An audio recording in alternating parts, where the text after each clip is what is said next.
Un chien dans la ville, mais en confinement.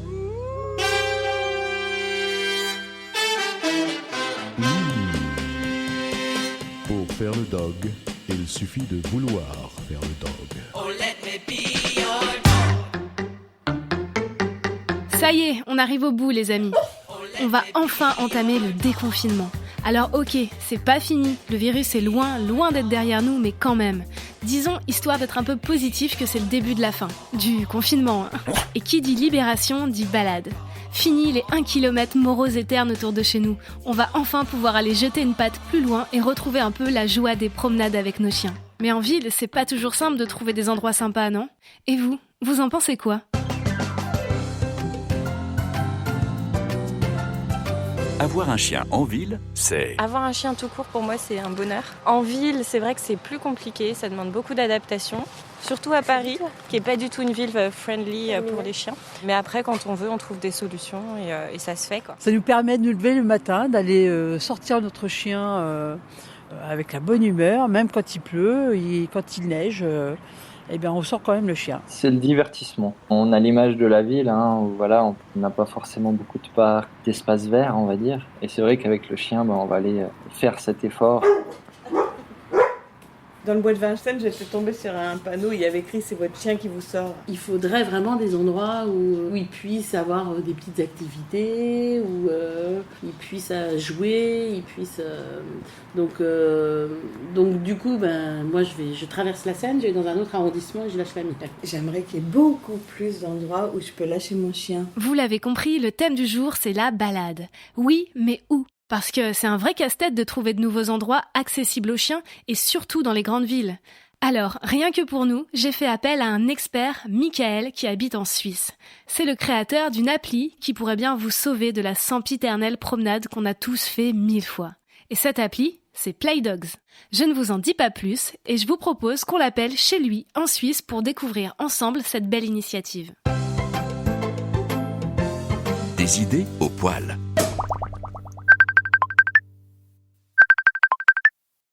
Hello. Je suis ravie de te rencontrer enfin. T'es en Suisse ? Je suis en Suisse, ouais, vers Genève. T'es en confinement aussi, j'imagine, en ce moment ? Non, on n'est pas en confinement en Suisse. Ah bon, ça se passe comment ? En fait, ils ont fermé un peu comme en France tous les magasins qui sont pas nécessaires, on va dire. C'est vrai qu'en Suisse, ils aiment pas beaucoup interdire des choses. Ils donnent surtout des recommandations. Donc même pendant les vacances de Pâques, c'était pas vous avez interdiction d'aller d'un canton à l'autre, c'était on vous recommande de pas y aller. Et c'est suivi, et c'est respecté. C'est bien suivi, ouais. La Suisse, d'après ce que j'ai compris, rectifie-moi si je me trompe, j'ai l'impression que c'est un pays qui est plutôt dog-friendly, non ? Oui, très dog-friendly. Nous, en France, on est dans le confinement, mais c'est vrai qu'il faut voir un peu dans l'après-confinement. Et qui dit sortie de confinement, dit un peu balade. Quand les gens vont pouvoir sortir, ils vont vouloir reprendre des balades avec leurs chiens, tout simplement. C'est quoi Playdogs et c'est quoi le principe ? Comment t'es venue l'idée avec ton chien, justement, j'imagine ? Voilà, donc exactement. Donc j'ai eu mon chien en 2012. C'est un berger blanc suisse. Comment s'appelle-t-il ? Il s'appelle Hiro. Donc comme tout propriétaire de chien, on va balader. En fait, on se rend compte qu'il y a une routine qui vient. On se rend compte qu'on va dans les mêmes endroits. Puis des fois, on a envie de découvrir d'autres choses. Et là, on va les regarder sur Internet. Tout de suite, ça devient un peu plus compliqué. On n'a pas toutes les informations qu'on veut. Donc, en tant que propriétaire de chien, on aime bien lâcher notre chien, être dans des endroits où on peut le lâcher sans avoir de problème, de pouvoir profiter pleinement, être prêt à la balade. Et c'est vrai qu'on n'a pas ces informations-là sur les sites de randonnée traditionnels. Oui, et puis il n'y en a pas d'infos sur est-ce qu'il y a des points d'eau si on veut lui donner à boire. Voilà. Exactement. Est-ce qu'on doit prendre de l'eau avec ? Est-ce qu'il y aura de l'ombre ? Est-ce qu'il y aura des routes dangereuses ? Parce que finalement, en randonneur, lui, une route dangereuse, ça lui change pas grand-chose s'il faut traverser. Alors qu'avec un chien... Oui, le randonneur, il peut grimper sur une échelle, il peut escalader un peu un rocher. Exactement. Alors qu'avec le chien, s'il y a une route, on a envie de savoir en avance et puis de pouvoir le rappeler, puis l'attacher, traverser la route, puis ensuite le relâcher et continuer la balade. Donc c'est vrai que c'est tous des petits détails où je me suis dit, en fait, c'est vraiment quelque chose qui manque. Donc j'ai regardé un peu sur Internet, parce que vu que je suis développeur, Il y a mon côté geek qui est sorti et je me suis dit, on a tous un smartphone, il y a tellement d'applications de randonnée qui existent, il doit sûrement exister quelque chose pour les chiens. J'ai cherché, j'ai rien trouvé. Il y a certains sites de randonnée qui disent si les chiens sont autorisés ou pas, mais c'est tout. Il n'y a rien de plus. Donc c'est vrai que c'est pas beaucoup d'informations. Et donc j'ai décidé de me lancer en 2014 à développer cette application. Au début, c'était quelque chose de très basique. C'était vraiment l'idée, c'était d'être collaboratif, c'est-à-dire que chaque propriétaire de chien va pouvoir ajouter ses tracés, les balades qu'il aime bien, avec les informations. Donc, c'est pas moi qui vais remplir la base de données avec toutes ces balades, parce que ça ferait pas de sens.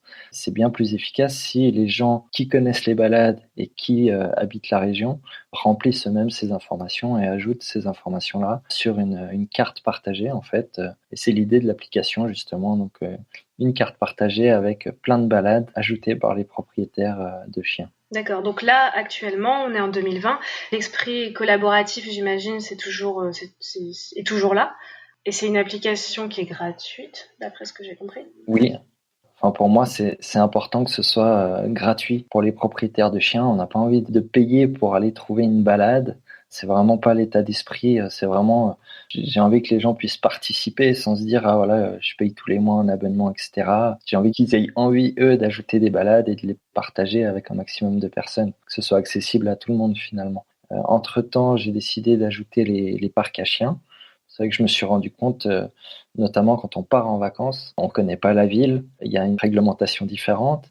On aime bien avoir un parc à chiens parce que on va pouvoir lâcher le chien, le laisser un petit peu jouer dans des parcs à chiens qu'on va pouvoir retrouver plus facilement que si on doit aller sur le site de la commune ou du département et puis essayer de trouver les parcs à chiens à partir de là. Et j'ai ajouté aussi les plages. C'est le même problème. Bah oui, les plages autorisées aux chiens, il y en a quand même pas beaucoup, on va pas se le cacher. Voilà. Et du coup, quand tu me dis quand on part en vacances, donc ça veut dire que c'est pas valable qu'en Suisse, c'est valable en Europe?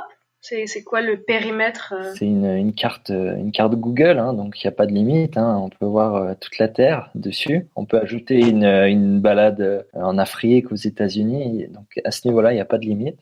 Pour l'instant, le public est principalement francophone. Donc il y a Suisse, Belgique et France. Il y a déjà pas mal de choses qui sont rentrées dedans. J'ai vraiment commencé à faire de la publicité, on va dire, pour l'application depuis le début de cette année. Donc c'est vraiment à ce moment-là que ça a pris. Et les gens jouent bien le jeu, ils ajoutent leurs balades préférées, ils ajoutent les parcs, les plages. Moi, les informations qui m'intéressent, c'est combien ça coûte la plage pour chiens, parce que c'est rarement gratuit. Donc, j'ai envie de savoir, c'est est-ce que la plage ou le parc est clôturé, combien ça coûte, les horaires.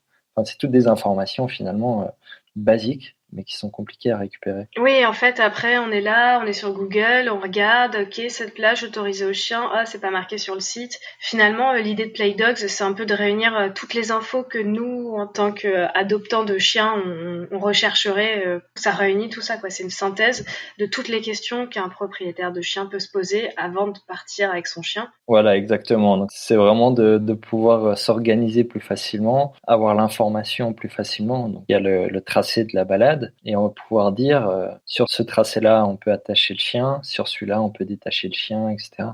Et l'idée, c'est d'amener de l'information encore supplémentaire. Donc, comme tu disais, par exemple, une échelle. Avec ma femme, on est allé en Corse en 2017. On a vu une magnifique randonnée qui durait peut-être 3-4 heures. Il se débrouillait bien jusqu'à ce qu'on tombe sur une échelle de 2-3 mètres. Et là, on se dit, comment on va faire avec le chien? Parce qu'on n'a pas prévu d'harnais.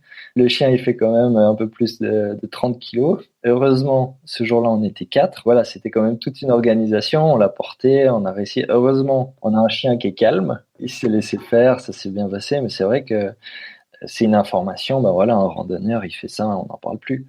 Mais c'est vrai que pour un chien, après 1 heure de balade, on n'a pas envie de faire demi-tour parce qu'on a une échelle.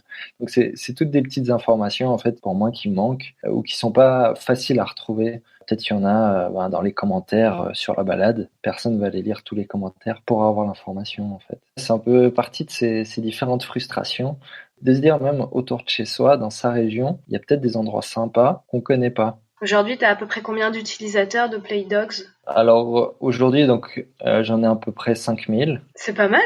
Oui, c'est pas mal parce que début mars, j'en avais à peu près 1500. Ah oui, donc en fait, c'est parti, quoi, ça y est. C'est bien parti voilà, début mars, avant le confinement. Et c'est vrai qu'après, voilà, ça a très bien marché jusqu'à fin mars. Ça a moins bien marché, évidemment. Donc là, les utilisateurs ont arrêté de chercher des nouvelles balades, puisqu'ils n'avaient plus le droit De sortir.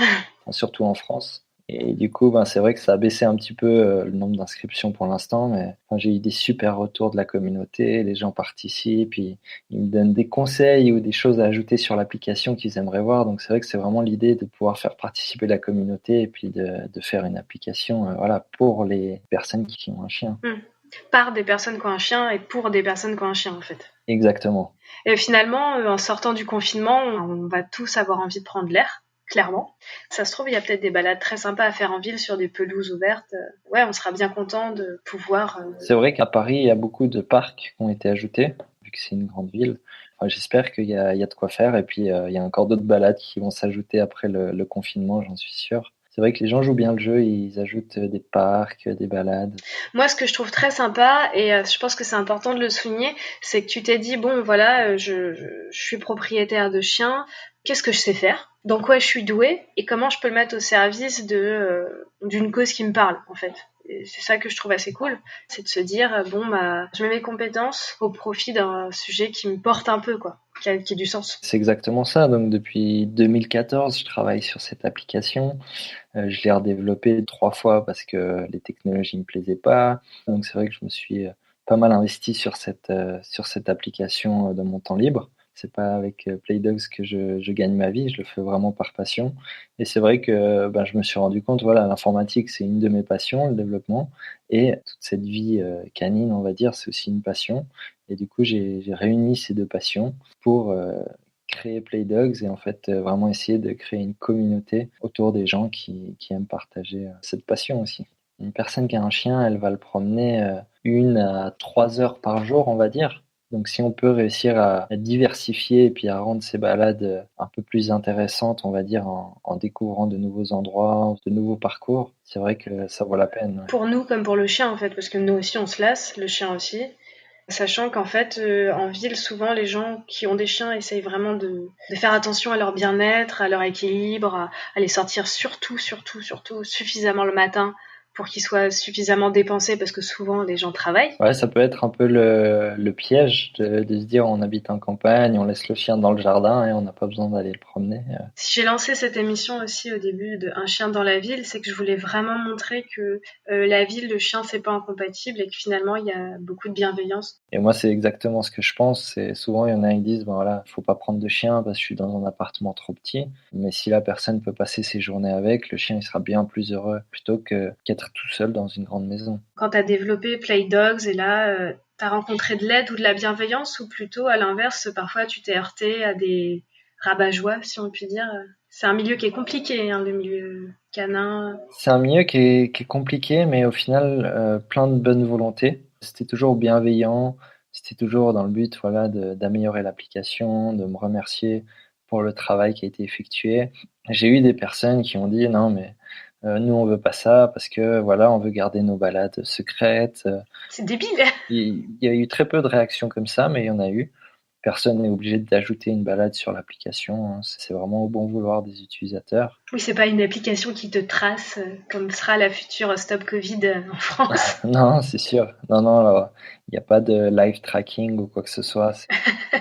Enfin, en tout cas, dans l'ensemble, les gens ont été plutôt bienveillants. Ouais, c'est ça. Les gens ont été bienveillants. J'ai plein d'idées pour l'application, pour le futur développement.